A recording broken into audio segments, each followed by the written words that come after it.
On This Week in Enterprise Tech, the NSA just got contractor deja vu. Equifax is on their apology tour. Yahoo is the corpse that just keeps on breaching. And Dana Simberkoff is here to explain why a chief privacy officer's main job is to represent you. Twice on the set. Netcasts you love. From people you trust. This is Twit. Bandwidth for This Week in Enterprise Tech is provided by CacheFly at CacheFly.com.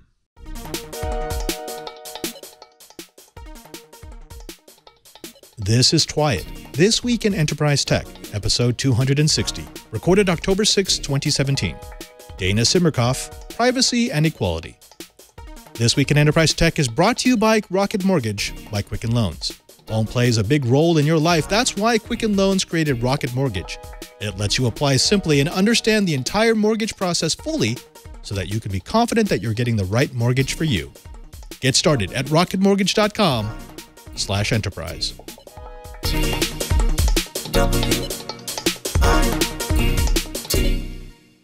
Welcome to Twice. This Week in Enterprise Tech. It's the show dedicated to the enterprise professional, the IT pro, and the geek who just wants to know how the world is connected. I'm your host, Father Robert Ballister, the digital Jesuit, your guide to all things in the enterprise. But I can't guide you by myself. There's an awful lot of stuff in here. I'm going to need a little help from my friends, starting with Mr. Brian Chi. He is the director of the Advanced Network Computing Laboratory in Honolulu, Hawaii, and is currently melting into a little puddle of Hawaiian punch. Chi-Bert, it's still hot on the islands. What's going on, man? Yeah, well, whatever. You know, it is what it is. You know, it's Hawaii. But I am very happy. I've been doing battle with a big giant storage area network, and apparently the gear was very particular about the order that the SAS cables were hooked up in. And I got corrected by the Hitachi Ventana tech over the phone, and I have pretty blinky lights now. Isn't it nice when all of the lights blink in sequence? That's just how life really works. Speaking of lights blinking in sequence, his office is currently surrounded by Marvel characters because his son decorated his spacious headquarters in Redmond. It's Mr. Lou Maresca. Lou, you are Iron Man. Yes. My 4-year-old son decided that it would be fun for him to put Batman and Superman and Iron Man all in my office, and so I feel very superhero-like today. Well, gentlemen, we've got a fun episode for the Twilight Riot this week because we thought we'd take a little step back. We've been doing a lot of really in-depth technical knowledge. We wanted to actually take a look at what's needed to protect your company. If you're running an enterprise, what are the policies? What is the information that you need to know in order to do your job? But first, let's go ahead and jump, as we always do, straight into the blips. Now, tell me if you've heard this story. NSA hires contractor. Contractor makes away with sensitive data that he should never have had access to in the first place. Then the NSA faces an intelligence nightmare. No, this isn't a recap of the Edward Snowden case. This is the fresh hell in which the NSA has found itself this week. The Wall Street Journal reported that Russian-backed hackers stole highly classified details of U.S. cybersecurity efforts in 2015. The exfiltration of that information happened through a contractor who had copied the sensitive data to his home computer before being fired by the NSA's Tailored Access Operations Unit, a special operations unit staffed by elite security researchers and red team experts.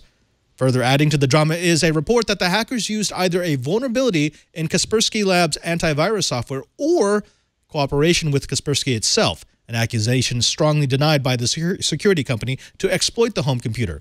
Regardless of how the data was found and exfiltrated from the contractor's home computer, the big question is how the sensitive data was copied from the NSA and brought home in the first place. Is it really a surprise that in order to compete with the Goliath of carriers like AT&T and Verizon, that the third and fourth largest carriers are going to have to merge to become David? Well, probably not. The question will be now whether the latest phones will support CDMA and GSM simultaneously like older Nokia phones used to do for single-layer. Multi-band and multi-cell standards is not always easy on phone batteries, but it brings to light the discussion of competition, coverage, and overall network performance. With a combination of two very large and increasingly inclusive networks that Sprint and T-Mobile represent, AT&T and Verizon will have a run for their money in the future. Consumers will definitely, hopefully, benefit. What's the final details of the deal? Well, we don't know for sure yet, but the announcement should come within the month, which historically matches quarterly updates for the majority stakeholder corporations such as Deutsche Telekom and SoftBank. Those privy to the details of the deal is that they essentially are hashing out and deciding on the exchange ratio. They will determine Sprint's valuation. And Sprint's current valuation is at $29 billion and T-Mobile at $52 billion. The only other open item is whether someone will pay a breakup fee if the deal falls through or if the U.S. regulators reject the merge. I am personally curious what their new company will be. Is it T-Mobile's pink, Sprint's yellow, or a bit of both? Buckle up! Equifax's ex-CEO is trying to explain what went wrong to Congress. So that's what Richard F. Smith, former CEO of Equifax, is set to explain before the House Energy and Commerce Committee this last Tuesday in prepared remarks released on this last Monday. He gave his take on what happened. The investigation is ongoing. Smith's prepared remarks say, but it appears that the breach occurred because of both human error and technology failures. The remarks will launch the first of 4 hearings this week on the U.S. Capitol investigating what happened in the massive breach in consumer information at one of the country's 3 major credit reporting agencies. Smith will have a lot to answer for, and consumer advocates will be seeking answers to what went wrong before, both, and after the breach. In my humble opinion, we may be hearing about how Equifax forced their CISO to reduce operational costs and as a result reduce the number of redundant security layers. So buckle up. The House sounds like they just lit the grill. Speaking of grill, yesterday China's Ministry of Commerce signed off on a $1.1 billion deal between HP and Samsung Electronics to sell the latter's printer business to HP. HP has been working on shoring up its once dominant printer division that had suffered from neglect before HP and HPE were split from the parent company. This purchase will give HP more than 6,500 patents dealing with printing technologies and almost 1,300 researchers and engineers.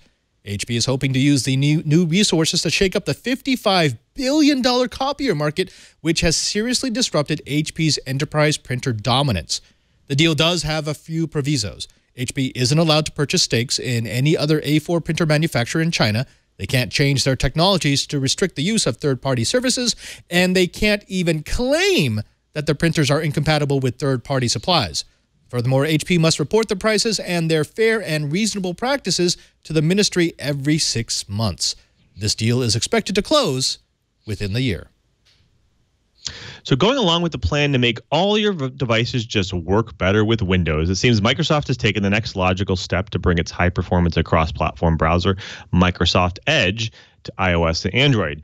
One center stage feature bringing Edge to iOS and Android is the Continue On feature, which lets you pick up where you left off on a Windows device. iOS Safari has this feature with AirDrop, but it's proprietary and it doesn't allow any other devices to drop in on their protocol. Some other interesting features is the ability to share favorites, history, reading lists, and ebooks.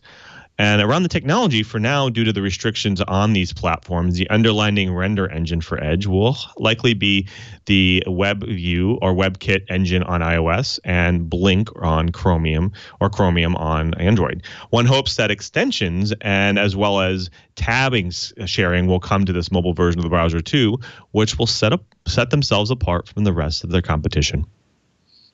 Well, Amazon just removed Echo-only restrictions, and now you can call any phone for free. In a move that slips the Amazon Echo slightly ahead of the Google Home, Amazon very quietly just removed the restriction where Echo could only call other Echo owners. Now you can ask Amazon Echo to connect you to just about any valid telephone number. Whee! One step closer to Jarvis becoming a reality, and perhaps we'll see more cases of personal assistance becoming a lifeline for the disabled or calling the cops during a break-in. The real bottom line is that natural language interfaces seem to be where a heck of a lot of the developers are heading, like Apple with the iPhone, past solutions with TotalView, car manufacturers, and many more. Our world is going to be talking to us. But does this mean the Echo is going to wake up Lou MM's baby while telling him the morning weather? The answer is yes. Now that the FCC chairman Ajit Pai has been reconfirmed for another term, the agency is back on their reverse net neutrality horse. The first order of business was to point to the 22 million submitted comments as proof that the American people don't want net neutrality. One problem. Of the 22 million, less than 4 million were verifiably human. Data analytics company Gravwell looked at all 22 million comments and found that more than 18 million of them were copy-pasted comments that seemed to be coming from astroturfing bots. Specifically, 2 posts copy and paste verbatim, one decrying the Obama administration and the other parroting the demonstrably false FCC narrative that regulations kill investment. Watch last week's episode if you have questions about that claim. That accounted for more than 10% of all comments. Not surprisingly, the almost 4 million comments that were not copy-pasted and actually included words and phrases that humans might use were 95% in favor of keeping net neutrality regulations as is. Security researchers from Pseudo Security Group discovered that in order to, and I quote, improve functionality between Uber's app and the Apple Watch, Apple allowed Uber to use a powerful tool that they could use to record users' iPhone screen, even if Uber's app was only running in the background. What is this special deal they have with Apple, you ask? Well, it's called entitlement, which is basically a bit of code that app developers can use for anything from setting up push notifications to interacting with Apple system like iCloud and Apple Pay. Even though it hasn't been proven yet, this specific entitlement could allow an Uber employee, a disgruntled one at that, or a hacker to reach into any phone that has the app on it and grab a screen capture, even if the app is in the background. You say, what? Well, after being wrist slapped by Tim Cook over Uber's device fingerprinting practices, this particular feature doesn't make us or even me feel too comfortable about having the app on my phone. It's a disaster waiting to happen in my eyes. So if we thought that Apple was super tight about their platform, it seems that there's a bit of entitlement in there all along. One last bit of blip. And this one is really something for us geeks to pour out. And that is AOL Instant Messenger, that's right, AIM, is going away. It's been announced that the service is finally going to bite the dust along with the rest of AOL's intellectual property. However, we should recognize the fact that AOL Instant Messenger, even though it is dated by these standards that we use today, was really the precursor for everything we know and love about the interactivity of the internet, especially for security researchers who love the fact that most of the communications were happening in clear text. So AOL Instant Messenger, we pour one out for you. Next up, we're going to be jumping into the bites, and boy, do we have some doozies. Specifically, we need to talk about Yahoo. Yes, Yahoo. That's right, the rotting corpse that's at the center of Verizon and what it's been doing to stink up that deal, as well as perhaps take a look at a different way of verifying ourselves other than social security numbers. But before we get to that, let's go ahead and take a moment to thank a sponsor of this episode of This Week in Enterprise Tech. Now, we all know this. We know that the mortgage experience just wasn't keeping up with the digital age. What do you do when you go to get a mortgage? You take all your receipts, all your pay stubs, all of the paper trail of your history, you bring it into a bank and you hope that someone will look at it and say, yes, you're worthy of a loan. Folks, that's not what we do anymore. That's not how we do business. We needed a company that understood that mortgages need to come into the new millennium. That's why Quicken Loans created Rocket Mortgage. Now, Rocket Mortgage gives you the confidence that you need when it comes to buying a home or refinancing your existing home loan, allowing you to fully understand all the details and be confident that you're getting the right mortgage for you. It's convenient. Their trusted partners allow you to share your financial information with Rocket Mortgage at the touch of a button. It's also powerful. Whether you're looking to buy your first home or your 10th, Rocket Mortgage is able to perform thousands of calculations in just seconds. And what does it do with those calculations? Well, based on your income, on your assets, and your credit, Rocket Mortgage can analyze all of the home loan options for which you qualify and find the one that's just right for you. No more cookie-cutter mortgages. No more trying to force you into a mortgage that they have preset. Rocket Mortgage will find the one that has the terms, that has the rate, that has the limit that you're looking for, and it will hook you up. A Rocket Mortgage by Quicken Loans. You can apply simply, you can understand fully, you can mortgage confidently. To get started, go to rocketmortgage.com/enterprise. That's rocketmortgage.com/enterprise. Equal housing lender license in all 50 states. NMLS-ConsumerAccess.org number 3030. And we thank Rocket Mortgage by Quicken Loans for their support of This Week in Enterprise Tech. Let's go ahead and jump into the bites. Now, I really don't want to spend too much time on this because it's almost a running joke. In fact, this was the running joke for breaches before Equifax became the running joke in breaches. And that is Yahoo has finally revealed that, yeah, we lost everything. Now, remember, over the last couple of years, Yahoo has been increasing the number of accounts that have been breached. It started off with a couple of million, then a couple of tens of millions, then a few 100 million, then a billion, then $1.5 billion. Now they're saying, yeah, they got everything. Every user who had a Yahoo account in August of 2013 was likely affected by its massive hack. Now, this is coming from the company's parent, Verizon, because remember, Verizon bought Yahoo and turned it into Oath. This latest disclosure, it triples the number of accounts that was first announced in 2013. And with the number being now at 3 billion, it's almost kind of mind-boggling to the point that it doesn't even make sense anymore. Chibert, this doesn't have as much impact anymore because I think right about the time we hit 1 billion, people realized, yeah, I don't really use Yahoo for anything anymore, right? I mean, that's kind of, it's the sad truth. Yeah, I'm numb. You know, it's like, okay, Yahoo is now the ultimate party joke. The C-suite at Yahoo definitely needs to go into all the MBA studies as what not to do. And, you know, I got a sneaky hunch, maybe, just maybe their email system at Yahoo didn't work because they obviously weren't talking to each other. And, you know, give up. Yeah. Now, here's the fun thing about this hack. We've got in the chat room, Swamp Rat is humorously saying that next month, Yahoo will announce that 137 trillion users have been compromised. And that's about right if you follow the progression of disclosures here. But Lou, we'll go into the business aspect a little bit later. I want to focus on the security aspect. There's been a lot of disclosures like this. Target, Home Depot, Sony. You know, even linens and things have had breaches. In fact, right now there's a breach running for Whole Foods. That there's been breaches from their. Oh, by the way, I knew Whole Foods had restaurants. I had no idea that they had tap rooms. That was kind of new for me. But those accounts are actively being exploited. The Yahoo thing is interesting in that even though most of us said, yeah, I might have 1 or 2 or 10 Yahoo accounts, most of us don't use them anymore. But in light of recent breaches, we've seen how these lower-level accounts can be used to get higher and higher and higher up the security fountain. And this is really what they're going for now. I mean, this is the new reality of security, which is the most out-of-date, the most abused, the most neglected account actually still might give hackers access to the accounts you care about. Yeah, I think that's a big problem. I think, in fact, in my perspective, you say I don't use it that much, but you're right. I actually use it for, like, for instance, when I sign up for Gmail, it says, do you give me another account that we can access you on or maybe reset your password with?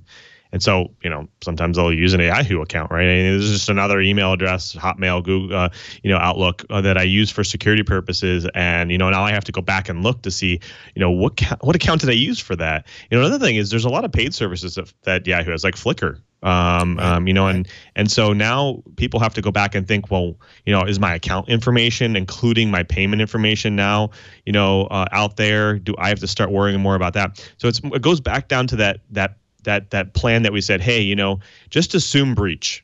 That when you sign up for a service, just assume that they can be breached, and just be aware that the information that you give them will most likely be breached at some point. And if you're okay with that, then keep moving forward. But if you're not okay with giving data, like for instance, when I pay for something and they ask me for my credit card and my billing address, why do they need my billing address? Normally, you just walk up and you give your zip code. Why do they need the actual address to verify it? So these things like that, I mean, these are the things we should start questioning and start pushing back on retailers and other services.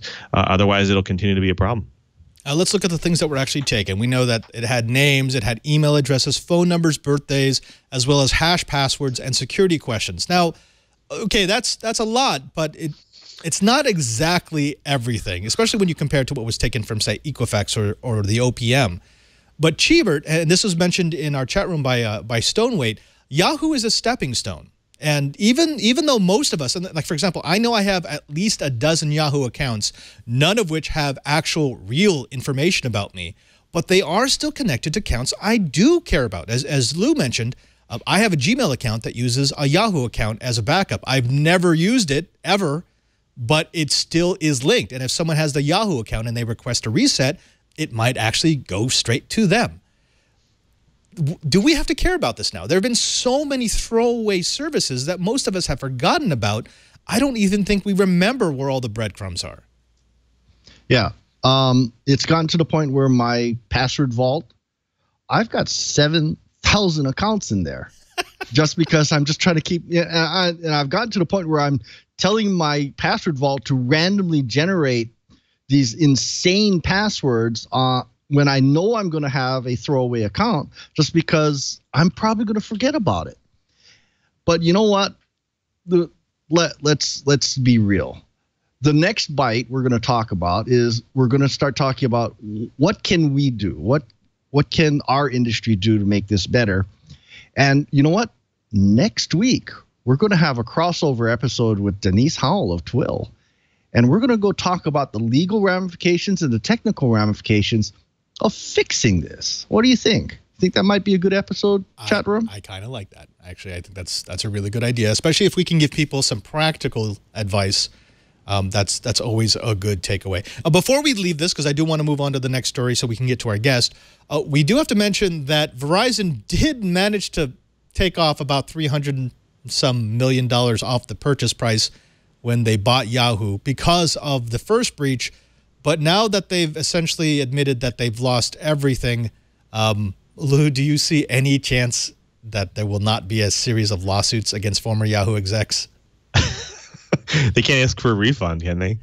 I mean, I think that's pretty much it. I think this is almost like the nail in the coffin for people trusting Yahoo, unfortunately, and we get to see one of the original .coms kind of go to its fall. But I guess I definitely see some lawsuits, maybe even civil related, coming soon. Right. Yeah, and actually, if Verizon is looking through over the old data and coming to the conclusion that all of the accounts were taken, I don't see how lawsuits are avoidable. Now, do remember that Yahoo's top lawyer, the one who helped negotiate the deal, as well as Yahoo's CEO, Marissa Mayer, they were both dismissed without severance and without their bonuses. Actually, the lawyer was dismissed without severance. Marissa Mayer was dismissed without her 2016 bonus. And so there has been some financial penalty, but not nearly enough to justify the purchase price that Verizon dished out for Oath. All right, let's go ahead and move on to a happier story, and that is, what are we going to do about Social Security numbers? Now, we've rallied against this on this show often. We know, because the audience that we have is very intelligent and they've researched this themselves, we know that Social Security numbers were never intended to be our unique identifiers. In fact, it specifically states when you get a Social Security number and a Social Security card that you shouldn't give this number to anybody. It's not designed to protect you from identity theft. It's not designed to protect you from thieves. It was simply designed to give you access to a government record. Well, of course, that's not how it's worked out. Social Security numbers form the foundation of pretty much everything from our savings to our employment. That's right. When you go to apply for a job, you give them the Social Security number so that they can check your credit record, so that they can look through your history, so they can make sure that you are a trustable hire. Now, the question is, what happens when a relatively advanced society has put all of their eggs in an easily crackable basket? Cheebert, is there anything else that we need to say about Social Security numbers and why we shouldn't be using them? OPM. Yeah. Okay. Yeah, that's another good one. That's, the reality is yeah, we're abusing a number that was never, ever supposed to, I've actually talked to some of the folks in Social Security Administration and they just shake their heads. It goes, we didn't create the monster. We created something to handle people's retirement information, and everybody else decided that they weren't going to make the effort to go and do a unique number. They're going to use something else that was never intended for that. Well, let's fan the fire for next week, because cryptography does exist. We could do something that is changeable. What a concept. That's the big problem with Social Security numbers. You can't change it. You apply for it, you get it when you're born or soon after. And the Social Security number, the only people I know of that have ever been able to achieve a Social Security number change is WITSEC. So yeah, we're abusing a system that was never designed for this. Time to start over. Don't you think? Oh, absolutely. I've been done with this forever. I think anyone with even a remote understanding of security understands that having a master password that once breached can never be changed is usually a bad idea. And that's exactly what we've had with social security numbers. Now, Lou, I'm going to throw this over to you because some of the innovative solutions that I've seen, at least here at presentations in the Silicon Valley, have been dealing with unique identifiers and blockchain. There are a couple of companies that want to use the blockchain to make an ID that is both incredibly strong and replaceable if it ever gets breached. Does IT, and I'm even going to go one further, does the Silicon Valley and all of its ilk have an actual solution for this? And it has to be a solution that will actually be adopted, not just one that is technically superior, because it's not hard to get technically superior to a social security number, but technically superior and adoptable by all the entities that need to identify people. Yeah, I mean, that's the problem. I think you come up with some kind, doesn't matter what the technology is, 2AIO, all these other companies are using try to blockchain for identity management. I think, once they come up with this technology, it, depends on how these companies implement the process of using that technology. That means that even though the technology itself is not breachable or not discoverable of identity, it doesn't mean that the actual implementers, like for instance, you talked about it, Social Security was never meant for this, but people are using it for that. So I mean, when you create a technology, when I create software, an API or an SDK, I have to think about well, what if people don't use it for how I intended it to be used for? Will it still be secure? Will it still be performant? Will it still be, that kind of thing? And I think that these technologies are great, but I'm sure that researchers will poke holes in them as well. Right. Cheeber, I've got a conversation going in the chat room right now with Reverend Dan Oreo, which I think he's an Android fan, so that's kind of awesome. But it's basically, employers are not supposed to ask for your social security numbers. In fact, no one is supposed to ask for your social security number. And I have a right not to provide my social security number, and yet everybody does. And everybody does because no one wants to hold up whatever it is that they're looking for. If they want a job, sure, there are other ways to verify my identity, but do I really want to annoy my prospective employer? If I'm a student, sure, I can find other ways to get my records other than my social security number, but it's a hassle. And we are in this weird spot where I think people have a recognition that they shouldn't supply their social security, but we still do. Why is it? Inertia. That's the long and short of it. Look at it this way. In technology terms, if you're a corporation and you get bought or something, and suddenly you find yourself having to, say, change all the IP addresses in your organization, it's not that hard. Technologically, it's easy. But boy, is it a ton of work and a lot of gotchas in there. And, I think social security numbers can be equated to that. Yeah, it could be done. It's going to be a lot of work. There's going to be a lot of technology involved, a lot of fighting because everybody's going to want their solution. It's just a matter of something bad has to happen. And I think the Equifax breach just might be it. And, when we look at it, the White House guy, Richard Smith, then Equifax, what is that guy's name? Rob Joyce. There it is. He's the cyber czar for the White House. He's kind of saying the concept of a social security number in this environment being private and secure, I think it's time as a country to think beyond that. What is a better way to identify consumers in our country in a very secure way? I think that is something different than an SSN, a date of birth, and a name. Face it, the Yahoo breach got my full name, it got my date of birth, and got some other information. Not too much else, but collecting grains of sand, and pretty soon you have a complete record, and now you can start doing some really wacky stuff.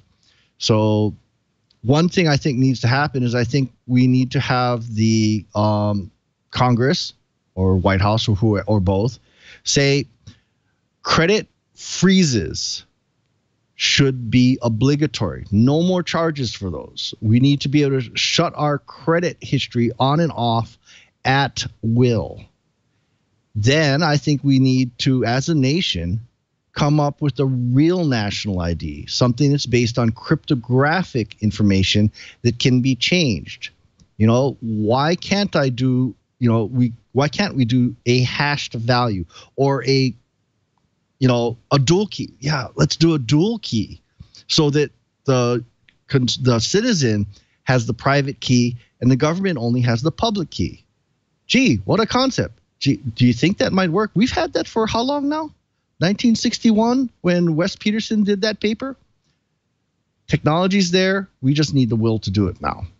Yeah, and I think this actually very closely mirrors a discussion we had on Twiat 4 years ago with Oliver Rist when we talked about the pain point for credit card retailers and changing the PCI standard so that we would start using chip and PIN. Well, we didn't quite get chip and PIN, but finally their financial losses were high enough that it forced them to move to at least a stronger way to verify credit card charges. Well, we've got the same opportunity here with Equifax losing half of all of our Social Security information, with breaches happening every which way every other week.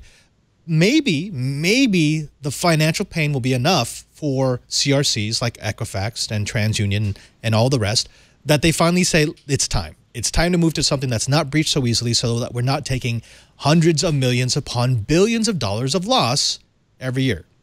Only time will tell. Speaking of breaches and security, folks, it's the time of This Week in Enterprise Tech that I enjoyed the most, and that's when we bring in an outside guest, an expert who can shed some light on important topics for the Twiat Riot. So I'd like to welcome to the show Miss Dana Louise Simberkoff, JD. She's the Chief Risk, Privacy, and Information Security Officer at AvePoint. Dana, thank you very much for joining us on This Week in Enterprise Tech.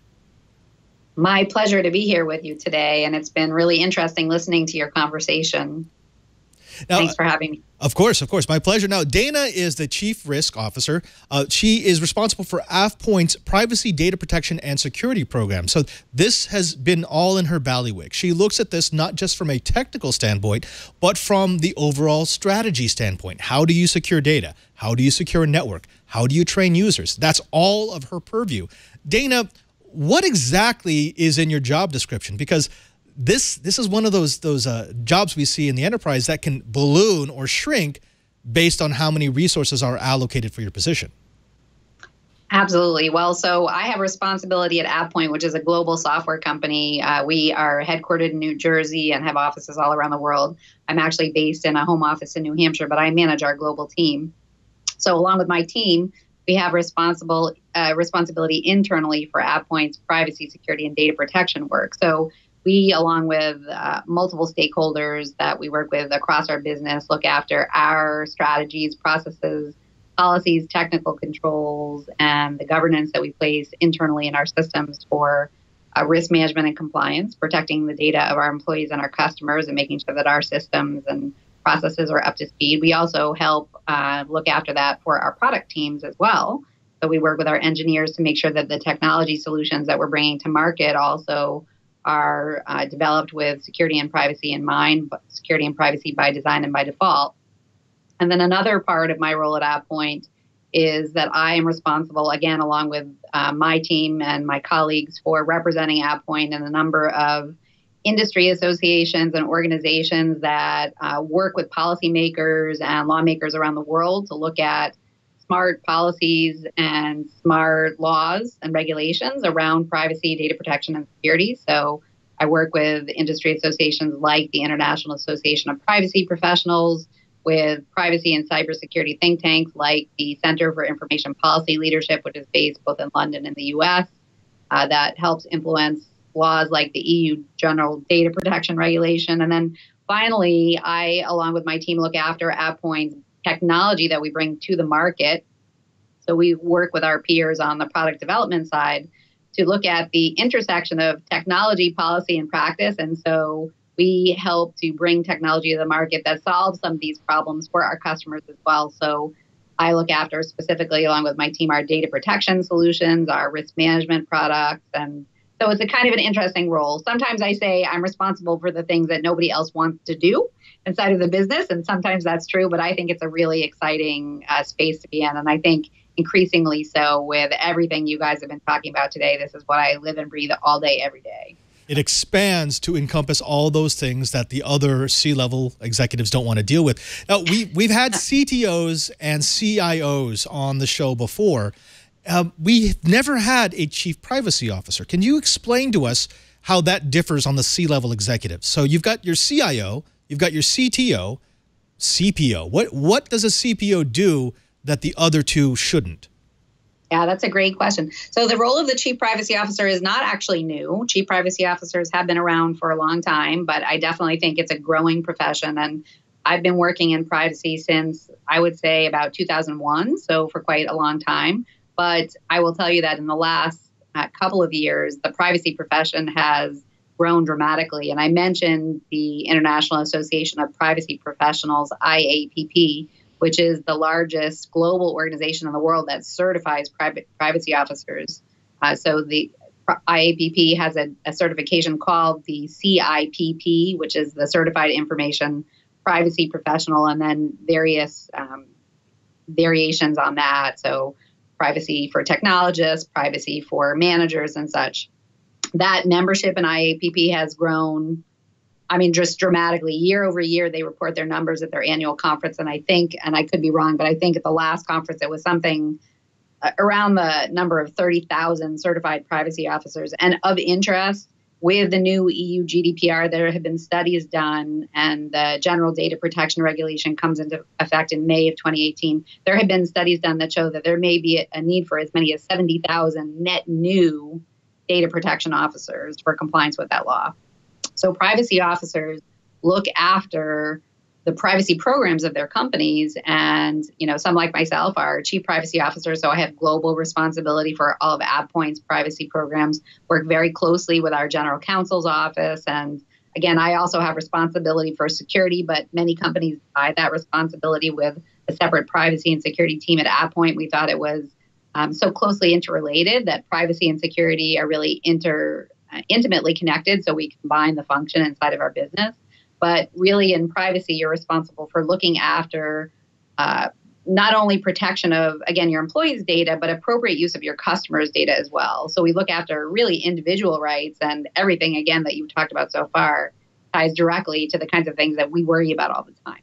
It's important to point out the fact that when you look at CIO and CTO, both of those positions, they have the corporation first. It's the enterprise first. That's their responsibility. They protect the network, they protect the people in the building.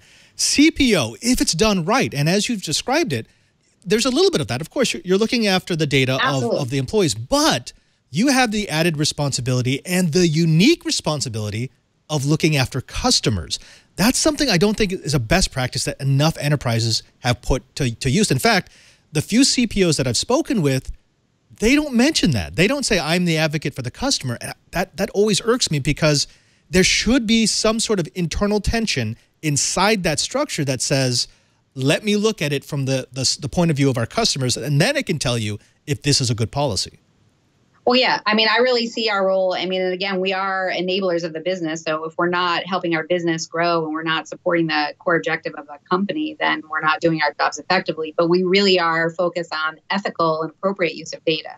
So what we want to do is help our companies to use data to its full capacity and to use it properly. So I use the analogy all the time to brakes on cars. So many people think that brakes on cars are designed to help make you stop or to slow you down. But when cars were first invented, they didn't have brakes at all. You had to drive them really slowly. Brakes were actually invented to allow you to drive fast. And that's how I see both privacy and security controls. They let you use data to its full capacity while protecting not only your company, but individuals as well. Because if you have a breach like Equifax, like, you know, all of the other companies that you mentioned, Yahoo, so on, it can not only be shattering to the company, but it also shatters your customers' trust in your business. And so it's really important that you have a good program around privacy and data protection. Right. I like that. And that, again, it's recognizing that there is an incredible amount of power that an enterprise can pull out of the data points collected. And yet, with that power, I'm going to sound like a a Marvel movie here, comes great responsibility. I mean, if you're going to use that to the profit of your business, you have to make sure that you are deserved of that information. Let's back up a little bit, because you've been in this industry for a long, long time. You've been working, you've seen many different workspaces. What are some of the changes that you've seen happen in enterprise privacy over, say, the last 10 years or even the last 15 years, especially as we've moved to more data-driven business intelligence? What are responsibilities that your position, your C-suite, has picked up that perhaps didn't exist a decade ago?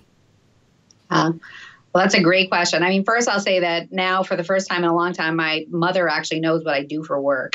So privacy really in the last, I would say, few years has entered the mainstream. It kind of started around Edward Snowden, really, but since then has just blown up, and where I think the average consumer, just person in the street didn't necessarily think about or talk about privacy every day. Now it is literally almost nightly news. And I think that that's in great part because of the change in our society, right? We now today, with the way that we use technology and just the fact that we're on this Skype call and talking to people all around the world, we consumers, every one of us is a consumer, we are the product. The reason that we see companies like Facebook and Twitter and Google that offer free services to the market and are, multi-billion-dollar, trillion-dollar companies, it's because our personal information is the product, and nothing in life is free. So this is why I think we see this rise of data breach and why personal information is so valuable and so protected.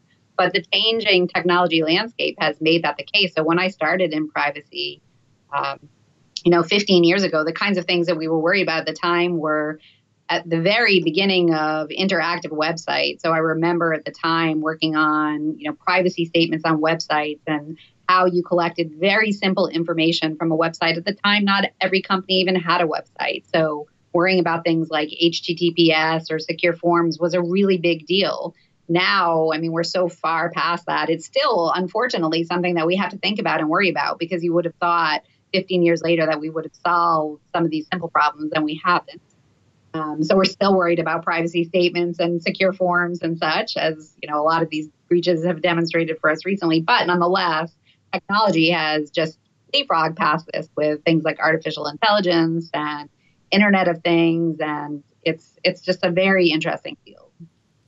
It's interesting. There's a little bit of nostalgia in the fact that I can think back not too far, honestly, and we were transmitting incredibly sensitive data over the internet, completely clear text, unencrypted. And that was the norm because we didn't have any tools. There were no certificates. We didn't really have encrypted communications. It was just sort of this understanding of, well, no one really knows what's going on. And I'm sure my data is really not going to be intercepted, and it'll be okay. We've completely come around on that. And that's one of the things that the CPO has had to pick up. Now, I want to ask you this. Equifax, SEC, Yahoo, OPM, Whole Foods, all of these breaches have really, well, they've made the enterprise scramble to make sure they at least have a privacy policy in place, that they have a response policy in place. However, as we've seen all too often, most of these response policies are wholly inadequate, or they address the wrong things. What would you say is the biggest mistake still being made by the industry today that doesn't address some of the root causes of breaches and doesn't address the concerns of the consumers? Well, that's a really good question. I mean, I think there are a couple of things. So let me take it in a few different parts. First of all, with regard to planning to be breached, I completely agree. I think you need to build a program assuming that you already have been breached, assuming that the intruder is already inside. And then that makes the core of everything you do every day focus on what is it that you're protecting and whom are you protecting it from? Because you simply can't protect everything from everyone. And that sounds very simple, but where we see many companies falling down is that they really don't prioritize what they're protecting and where that is. And so really understanding the data that you hold should be the fundamental tenet of your privacy and your security program. And that is not where a lot of security officers focus. They often focus on controls around perimeters and systems and such. But if you don't know the data that's in those systems, or you don't understand where your business users are actually putting information, then you can have a secure system with the best controls in the world. if people aren't actually putting data in it or they're taking data out of it, then the security of that system doesn't actually matter very much. So I think to a certain extent, it's going back to the basics of good data lifecycle management, understanding a day in the life of your business users, making it easier for your business users to use systems the right way than the wrong way. These all sound like very obvious things, but they're much more difficult than you would think to implement in practice. And they require that security officers and teams and privacy officers actually understand what their business users do as part of their job. That they sit in a chair next to their marketing department employees or next to their sales teams or whoever it is that are your core business users, that you actually really understand why they do what they do and how they do it every day. That's number one. Number two is I think you need to build a culture where security and privacy is actually everybody's job. Because what I see happen a lot is that if everybody thinks somebody else is doing something, then it doesn't get done. And what we see often is that security will say, well, it's actually up to the business to decide what data is sensitive or not sensitive. And the business users, when asked who looks after protection of data, they say, well, that's security or privacy. And again, if you create a culture where everybody understands that their job is to make sure that data is protected, then there's no excuse. Because if the ship goes down, if you're Equifax or Yahoo or whomever, everybody is affected by a breach, not just your CIO or CISO or privacy officer. Literally every employee is affected by this. And then finally, with regard to preparation, if you make the assumption that you already have been breached or that you will be breached, because there is no such thing as perfect security, then I think where Equifax really fell down was in their response to consumers. They should have been doing tabletop exercises. I read an article today that was posted by Brian Krebs that was a statement from their former chief privacy officer that was making some sort of points about the fact that they just were underprepared for the amount of citizens they would have to respond to or consumers they would have to respond to. I think that's unacceptable. They know how many data, they know that they have consumers of hundreds of millions of individuals, and they should have been prepared with a plan for how to respond to that. And I think that's clearly what they did not have in place, amongst many other things as well. Fantastic. That's actually a very, very great answer. I do want to ask you a little bit about best practices, specifically how best practices relate to the GDPR. That's the General Data Protections Regulations, because we're heading into that, and that is actually something that that AvePoint is helping businesses to meet. Tell me a little bit about the GDPR and about what AvePoint does to help businesses meet those. Sure. So the EU General Data Protection Regulation is a new law that's coming into effect, in full effect in May of 2018. It's a European privacy law that goes across all of Europe. So it's the first time Europe has really seen a law that goes pan-Europe.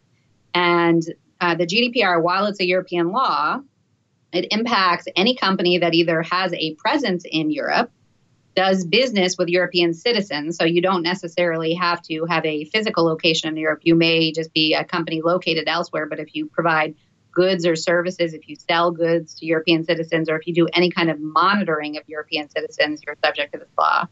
And the way that it was put recently by Brad Smith, who's a general counsel for Microsoft, he said that if you do business in Europe, you do business with Europeans, or if you've only recently just heard of Europe, GDPR probably applies to you. So it's a ubiquitous law. It requires that you have really good data lifecycle management, privacy, and security processes in place in your organization. The law itself is hundreds of pages, so I won't get into the details. But what is particularly interesting to me about this is that it requires a framework of accountability across your business that really goes beyond what we've seen in other privacy laws that are very policy focused. So outside of policies and procedures, which GDPR does require, you also need to be able to demonstrate that you are implementing technical controls. So this is a show me law. It requires that you show regulators, you show the data protection authorities what you're doing specifically to protect data. It also requires that you implement that risk-based approach to protecting the data of individual European citizens and that you treat risk in that way. So specifically, you need to look at risk to individual consumers or individual citizens versus corporate risk, which is the way that traditionally we thought of privacy and security breach. And then finally, what's really, I think, getting a lot of attention around GDPR is the astronomical fines that are attached to it. So this is the first time that there will be a mandatory breach notification requirement in Europe. So we've had that in the US for some time. Thus, we see these breaches. GDPR requires mandatory breach notification. And the penalties for the more egregious breaches are up to 4% of your global annual revenue. So even if your breach is contained to, a small number of employees, a small number of customers or one of your European subsidiaries, your fine could actually reach 4% of your global annual revenue. So these fines could be very, very significant for companies. There was a UK company that had a data breach fairly recently. If that breach had happened after GDPR was in effect, the cost would have been over £2 billion. So really, really significant penalties and consequences. And companies have a number of specific things they need to do. They need to build data flows and inventories. They need to really understand data as they create it, collect it, use it, share it, and end of life it. They need to be able to demonstrate how and why they're making choices about where personal information or sensitive personal information is being collected and used and shared. And more importantly than anything, consumers and individual citizens are given new rights that they didn't previously have. A right to find out from a company what data a company has about them and to request that. So very similar to a Freedom of Information Act request, which we have in the US with the government, European citizens will be able to file a data subject access request and say, dear company, I want you to give me or produce for me all of the information you have about me, data that I've given you, and then data that you've also created about me through observation. So it's a lot of new technical obligations under GDPR. Dana, I do want to bring in my co-host back into the discussion in just a bit, but there is one thing that I want to ask you about because I don't think I can go without asking you about it. Your skills are widely regarded. You've been featured in Forbes. You speak at so many data protection and privacy conventions because people understand that you know your stuff. You're very good at what you do. You have a lot of really good insight. And one of the other pieces that you speak on is the fact that there aren't a lot of women in your field. And this is distressing. Now, I know there's going to be a component of our audience that thinks we're about to go on a social justice warrior rant, but no, this is actually something that's important for our field. If you're in IT, if you care about security, this is something that you need to address. It's been widely reported that there is a huge gap. Only 20% of IT jobs are held by women right now. That number has declined from 35% in 1990, so we've actually gotten worse.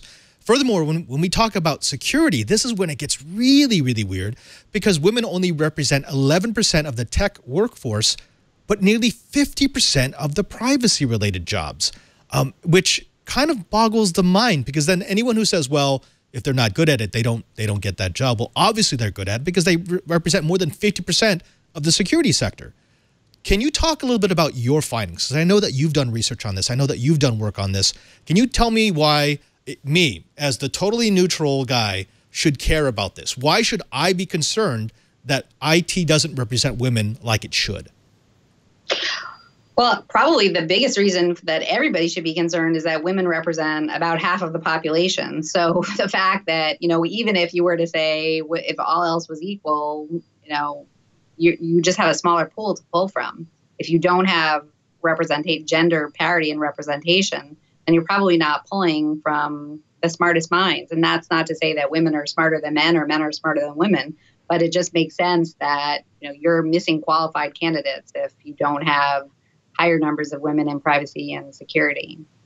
So I think probably the most important reason to think about this beyond anything that's sort of right or wrong or what we should be doing as a society is that you want the most qualified people doing the jobs. And that's the way that I've always thought about this, is whether a person is a man or a woman or anything else, that you should have the best people doing the job. And if women are underrepresented in these fields, it's not because they're not good candidates for it. It's not because they're not qualified. It's because the field is not doing what it needs to attract, I think, women.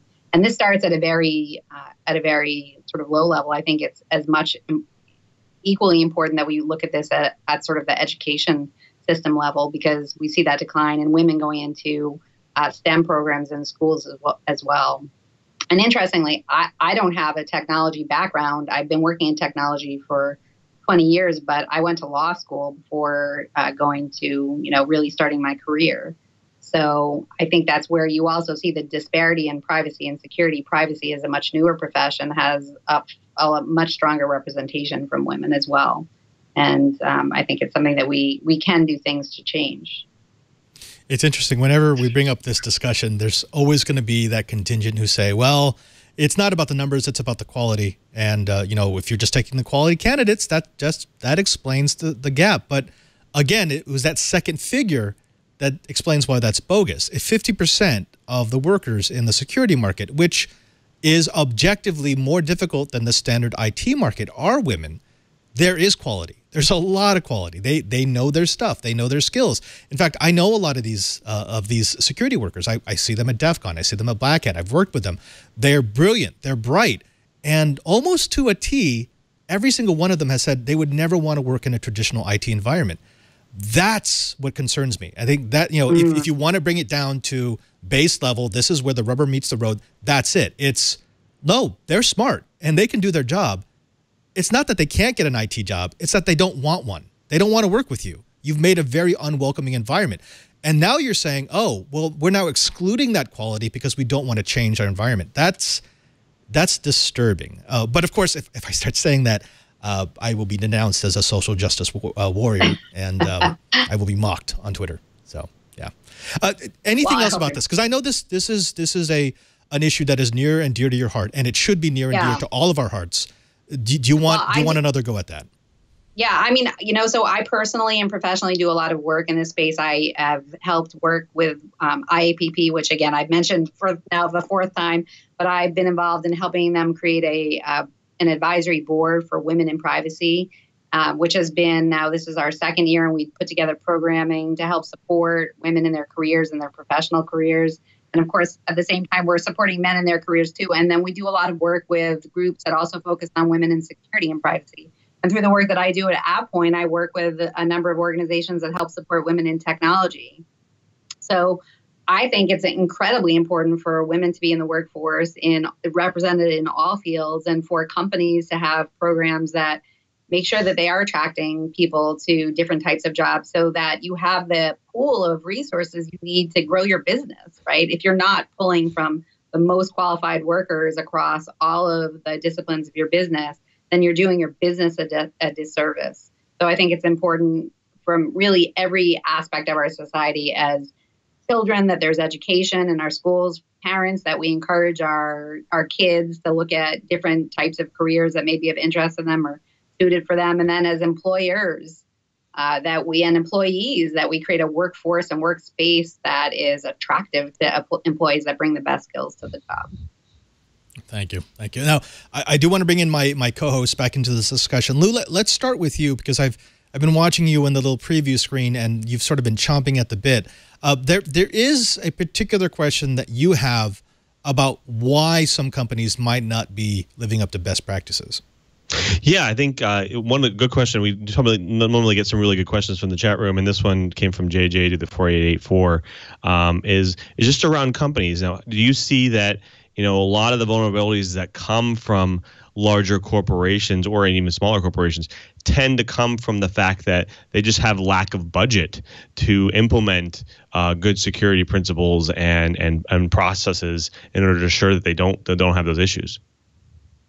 Well, I mean, security is not free, but I don't think a good security program is necessarily tied directly to the budget that you spend on it. I think you can put a good security program in place without, spending an astronomical amount of money. But I think it needs to be prioritized by the company. So I would say that where security falls down is often because it's not on the sort of the top level of importance to the board of directors or to the company management. And if you have that buy-in, along with at least a little bit of funding, you can do a lot, because even technology that you use for other things these days has security functions. So, again, we know with Equifax that it was just, a big part of their breach just came from basic patching. And that doesn't cost money particularly. It's not expensive.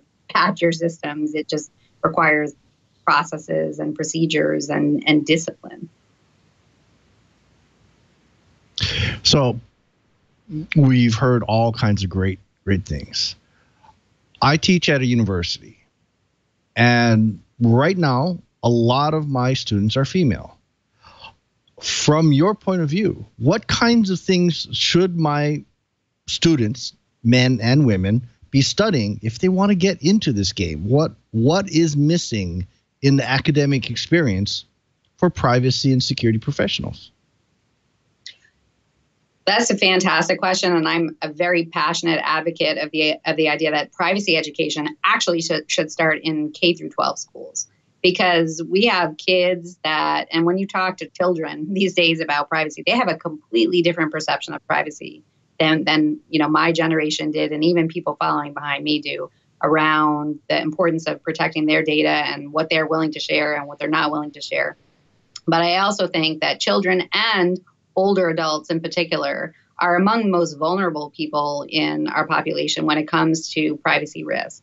So I think we should be teaching in our schools, again, from like K through 12 up through college and graduate school, the importance of personal information, that your data is your data and that it has value and you should treat it accordingly. And then I think it's critical to teach engineers the importance of privacy and security by design, and how to build that into systems as they are envisioned, architected, designed, and implemented and tested, because that's where security has really evolved to over the last couple of years.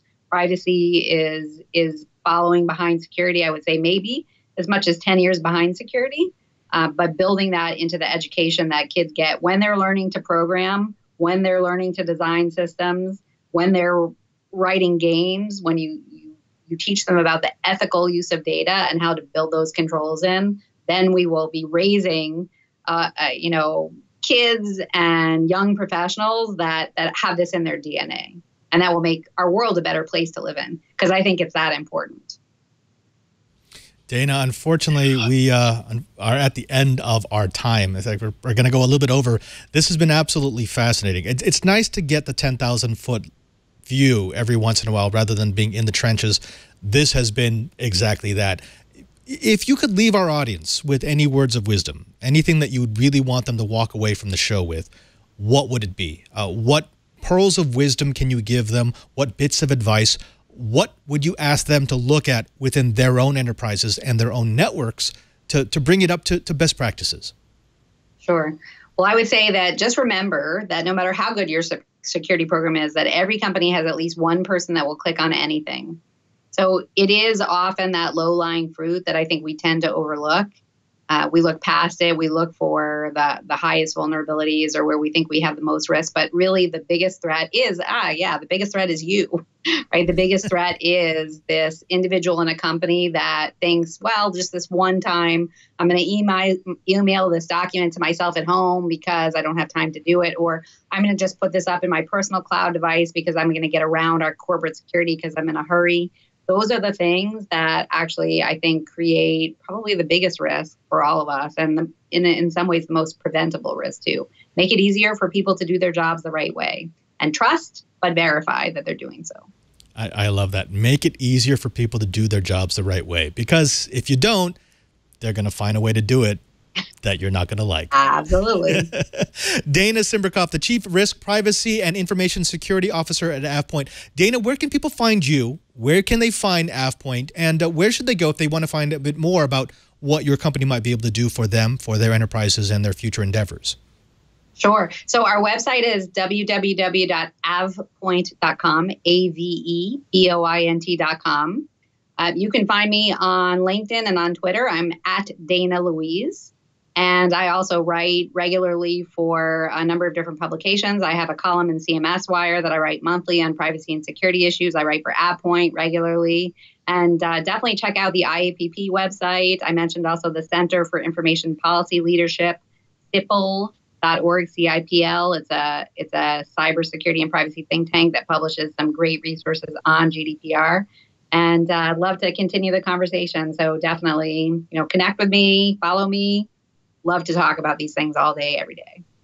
And Dana, I will say that our audience likes you because we've already got suggestions in our chat room to pair you up with somebody else on a panel. And that's always an indication that they like what you've said. So again, thank you for your time. I like them too. Thank you for your wisdom. And thank you for being on This Week in Enterprise Tech. My pleasure. Thanks for having me. Have a wonderful weekend, everybody. Folks, you've done it again. You used up another hour listening to the best dang enterprise podcast in the universe. That's according to 9 out of 10 C-level executives. I want to thank everyone who makes this show possible. Of course, to Dana, who has already told us where we can find her, where we can find AvePoint, but also to my co-hosts. These are the men without which I would not be able to do This Week in Enterprise Tech. They are the brain, they are the bronze, and they are definitely better looking than I, starting with Mr. Lou Maresca. Lou, aside from your very busy crime-fighting schedule, where can people find you and where should they go to see your work? Absolutely. Well, obviously, definitely check out dev.office.com. That's where all my daily work. Check out some of the Office add-in, Office app development work. Maybe write a little JavaScript app to run inside of your Office product. And of course, you can always find me at LouMM on Twitter, and I post just about daily work items, things I think about, and throw me some potential show options. Yeah, that's always a good thing. And speaking of a person who you should expose to potential show options, because he's the man who books them all, Mr. Brian Chi, Chibert, are you making any trips out to the mainland, or are you stuck on the islands for a while?